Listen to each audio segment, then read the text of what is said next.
What's going on, guys? So today I'm going to be reviewing Thor from 2011, directed by Kenneth Branagh. I'm not sure. I googled who he was and I have no idea.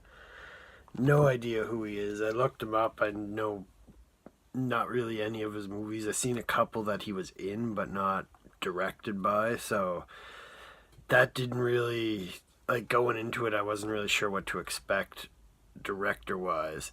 Now, this movie is starring Chris Hemsworth as Thor, Tom Hiddleston as Loki, and I gotta say right now that I thoroughly enjoy both of these actors portraying both these characters. They both did a phenomenal job.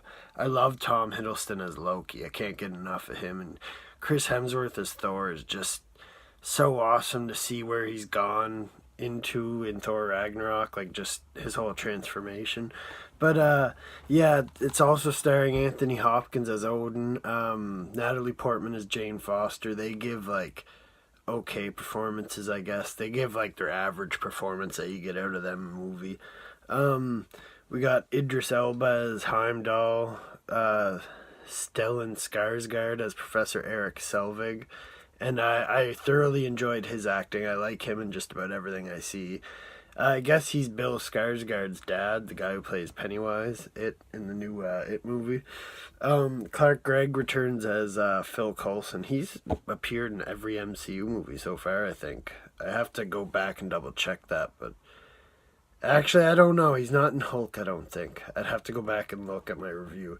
But yeah, and we even get a surprise appearance by Jeremy Renner as Hawkeye. I completely forgot about that. Now, I'll save that for spoilers, but he is in the movie for a scene. I won't say when or where until I get into the spoiler talk of my review. But this movie has about an hour, 54 minute, 114 minutes runtime. Not too long. It's a decently long movie, but it's like nothing's rushed. It all flows good, which I'll get into. But here's a short summary of the movie. Um, yeah, basically, Thor, son of Odin, god of thunder, is heir to the throne of Asgard. But the king finds Thor unworthy of his powers, Mjolnir, and his place as king of Asgard, and strips him of it all and banishes him to a realm called Earth. Here, Thor must prove that he is truly worthy to wield Mjolnir and receive his lost powers, but more importantly, if he is truly worthy of ruling Asgard and its people. The cinematography for this movie, the story of Thor is actually better than I remembered. Nothing's rushed, there's not too much going on at once like Iron Man 2. Great character development and chemistry. The soundtrack wasn't very memorable. Now, the biggest thing going against Thor is some of the clearly visible armor props that just, it looks like rubber. There's sets that just look abandoned, like it looks like a set, it doesn't look like a little town. But like you can look past some of that, but the CGI, it's so bad. Like I kept noting down, like, or jotting notes, sorry, like bad CGI, bad CGI, bad CGI. And like I did that with the other movies, but not near as much as I did with this one. And like some of them, like it looks like a bad video game, like honestly, and it takes you out of the film. It takes me out of the film, but then the next scene happens and you're back into it. But it's enough to not ruin the movie, but to knock it down a couple grades. That's why I give this movie a 7 out of 10. And it would have been more because I like the story. I love all the actors and the acting. It would have been more, but there's just the sets and the props and everything. It's just, I don't know. Like where they made Iron Man's suit look like metal and they can't make people's armor look like metal in Asgard. It's just like, I don't know. It's kind of a bummer, but either way, great story, great acting. It's enjoyable if you can get past all the terrible CGI and props and stuff. It is an enjoyable movie. I give it a thumbs up, 7 out of 10. Now, I'm going to jump into spoilers here from beginning to end. I just jotted notes of the whole movie, basically, and what I really liked, what I didn't like. So, yeah, I'm going to dive into that. And so yeah. The movie opens with a Twister-like scene. If you ever seen Twister, there's these people that are hunting storms. Now, Jane Foster and the scientist are in a rig just chasing this. It's like a storm, but from space almost. I forget what they had it called, but they're chasing it, and it really reminded me of a scene from Twister, so that's why I noted that. But they run into Thor, like this is the opening of the movie. They run into Thor, and he hits the window. And one of the few scenes I seen in Infinity War is the Guardians flying in space, and they hit Thor on the windshield. So, I love that. Like, it's almost like a callback to the first time we meet Thor, and then we meet him again, and he's like constantly getting hit by vehicles. I think that's awesome. I don't even know if that's going to be in the movie, but either way, I just thought I'd make note of it. It goes to a frost giant sequence after that, and it's just terrible CGI. That's all I have noted. There's nothing really memorable in that scene except for the bad CGI. And I had to note as well that Asgard looks very different between this Thor movie in 2011 and Thor Ragnarok that we just got there in 2017. Yeah, the CGI of Asgard looks terrible in certain shots, like really bad. Like it just, I don't know. It just looks so fake, so CGI'd. There's a scene where it goes from like a building in Asgard to the water to Odin's vault, and it looks so terrible. It's almost ridiculous. But anyway, it goes to a flashback of young Thor and Loki, and Odin telling them that there can only be one ruler whenever he's done. So it's almost like forcing a wedge in between them at a young age, setting them up to be rivals, really, which is cool for a story, but it's like, it's not how you parent, buddy. But I do get it. There can only be one king, whatever. But we finally see Loki and Thor after that, like after the flashback sequences, and I couldn't grasp how young they both looked when I seen this. I was like, holy crap, like they look so young.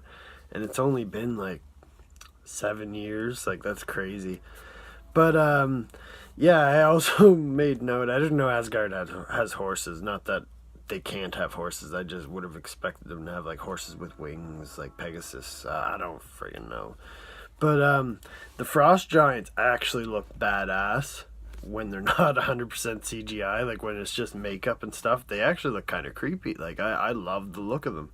Loki winds up getting touched by a giant, and his arm starts turning blue, and he's also practicing his powers. I like that scene.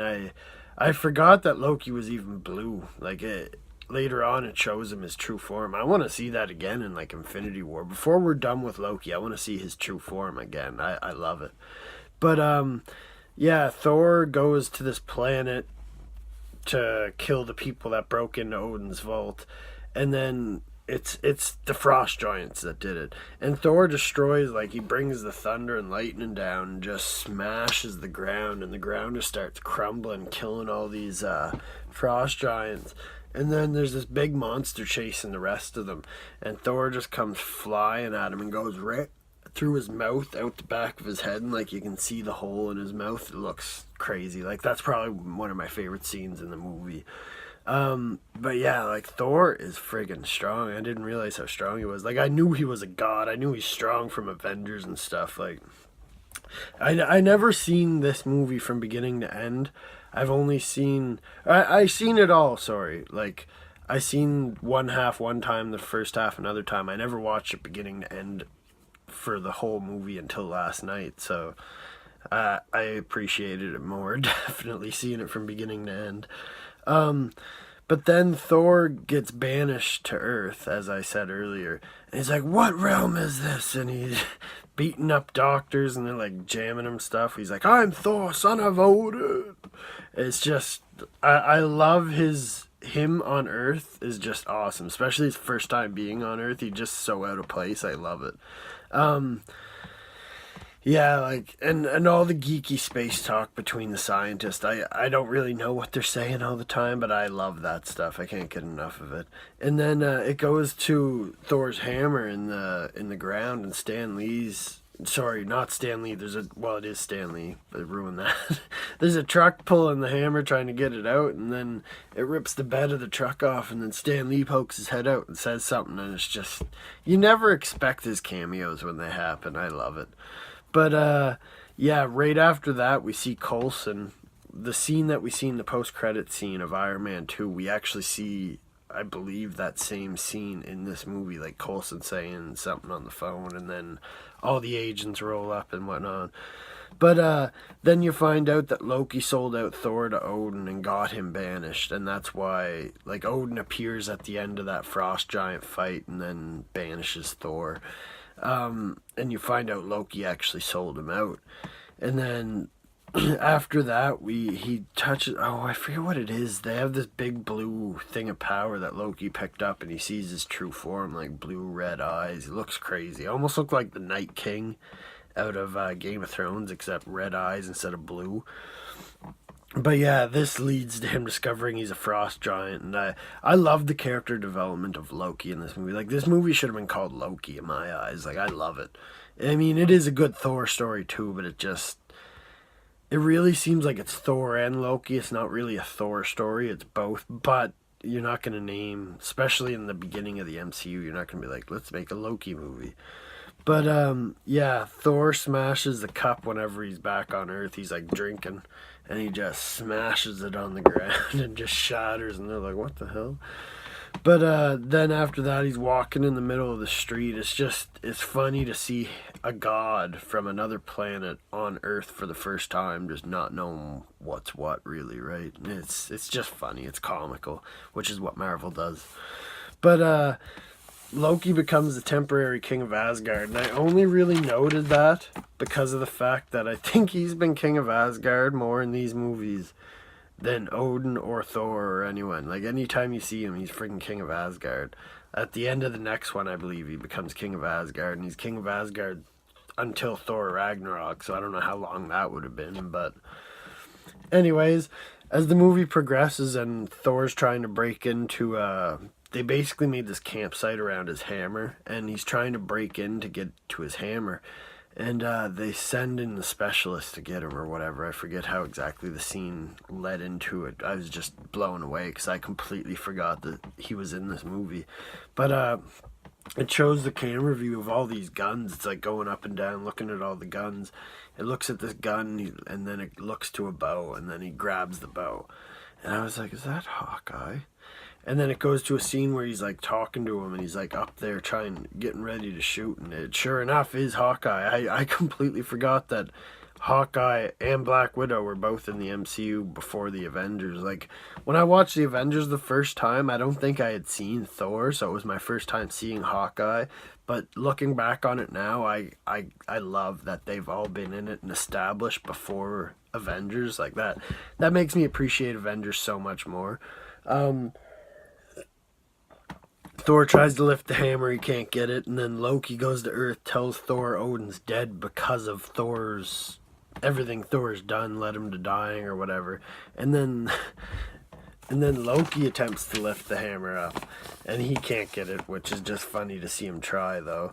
But then you find out after that Loki's the one that let the frost giants in, and then he's the one who he plans on letting them in again, and I'll get into that. I thought it was cool how all the 9 realms link together. They kind of show it. Thor shows it in this picture of all the realms and how it's like a branch almost. But I'm curious if, like, in Avengers Infinity War, if Thanos will go to this branch and go to the realms. Like, maybe I don't know.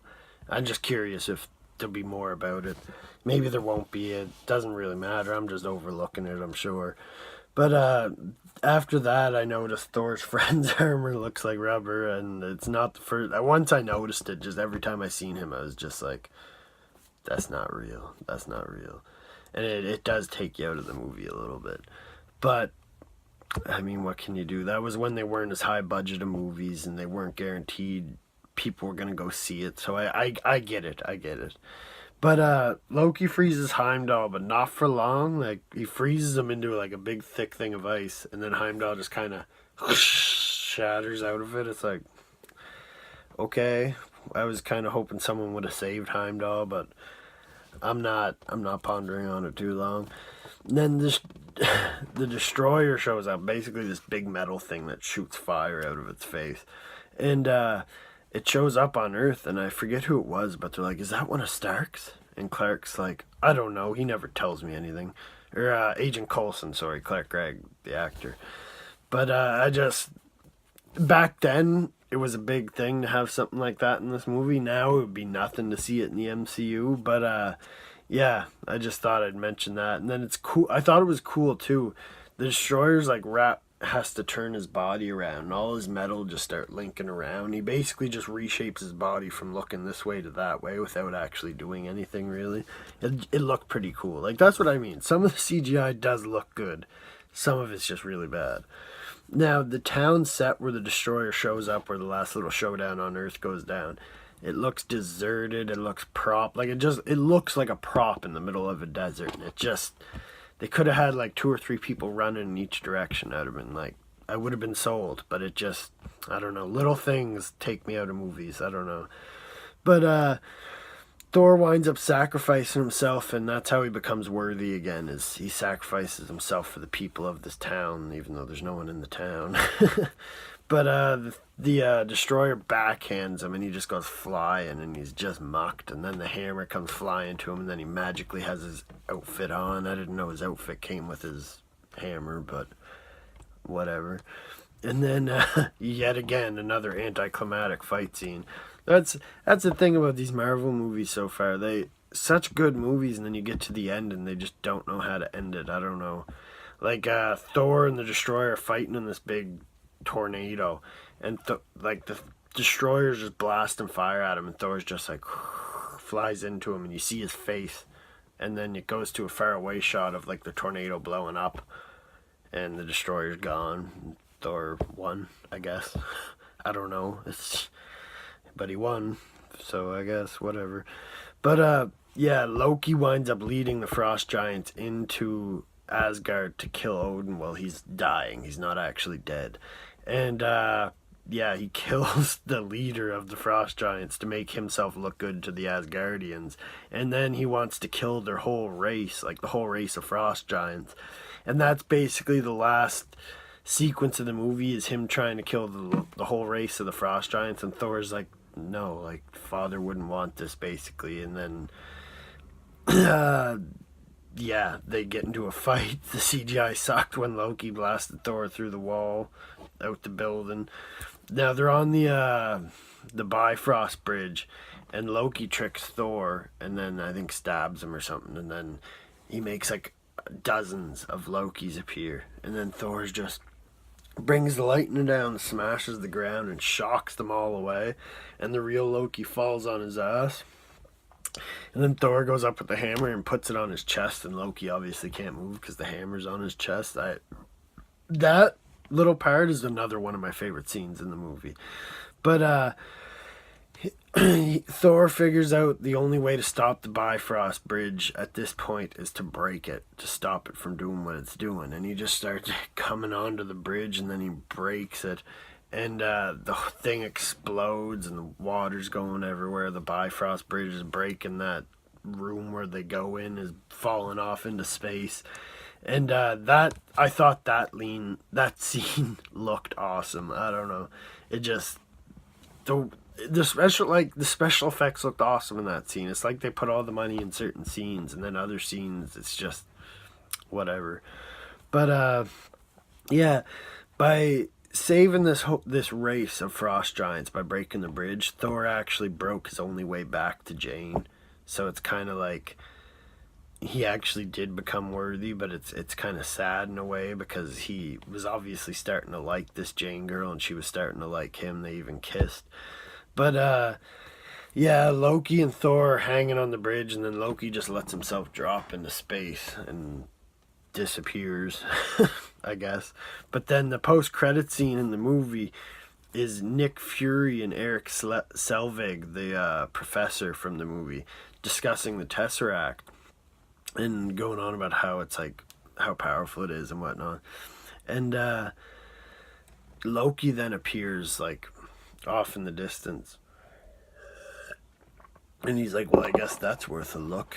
And then Professor Selvig says, well, I guess that's worth a look. And then it sets up, I believe, kind of Captain America, because the Tesseract's from Captain America, but it also sets up the Avengers. And I had to make a note. Kevin Feige is a genius. Like, at this point, they got they got the recipe down for the MCU. But like back then, this is just Kevin Feige trying to piece it all together and make something out of nothing. And you gotta give the man props, man. But yeah. Overall, I rated this movie a 7 out of 10. There's too many hiccups in the CGI and props to be ignored in my eyes. But the story and character development were great. So, it's a good movie. It just has its moments. Next on my list is Captain America, the First Avenger. And I might be doing that here tonight or tomorrow. Because we only got like 20 days till Infinity War comes out. So I wanted to get them all done before then. I don't know if I will, but yeah. Let me know what you guys thought of Thor 2011. And yeah, what did you think of my review? And do you think Thor's gonna die in Infinity War or what? Let me know in the comments below, and have a good one, guys. Take it easy.